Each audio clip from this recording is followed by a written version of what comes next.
Kumustahin natin ang sitwasyon sa Cagayan na isa sa mga apektado ng bagyong Mirasol. May unang balita live si Nico Wahid. Nico. Igan, magandang umaga. Narito nga tayo sa Enrile, Cagayan na isa sa mga bayan na katabi nitong Cagayan River. At dahil katabi ng ilog, isa rin ito sa posibleng bahain sakali magtuloy-tuloy ang sama ng panahon na hatid ng bagyong Mirasol at nitong kapapasok lang na bagyong Nando.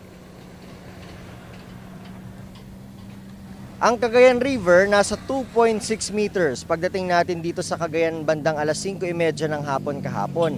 Matapos ang magdamag ayon sa PDRRMO ay nasa 3.0 or nasa 6 meters na or nasa 3.8 meters na ito ngayon. Sabi naman ng PDRRMO ng Cagayan, inaasahan na tataas ang ilog sa 6 meters. Lalo kapag yung tubig galing sa upstreams o yung mga katabing probinsya ng Cagayan Valley ay rektang bababa rito sa Cagayan River.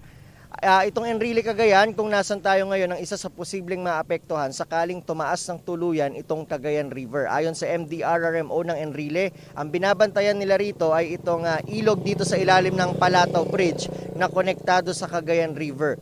2 meters ang normal level dapat ng ilog. Pero sa ngayon, nasa alert level na ito. 5.15 meters na ang taas ng ilog at pag ganyan daw ang lagay ng ilog ay sinasabihan na nila ang mga residente na maging alerto dahil posible ang pagbaha.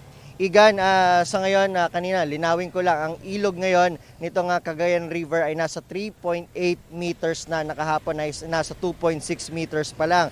Ang problema ngayon ng ilang magsasaka rito ay yung mga pananim nilang mais na nasa mababang area na kalapit nitong ilog. At dahil malamang ay kung hindi nila ito maaani, ay malamang ay hindi na rin nila ito mapapakinabangan. Yan muna ang latest mula rito sa Enrile, Cagayan. Ako si Nico Wahid para sa GMA Integrated News.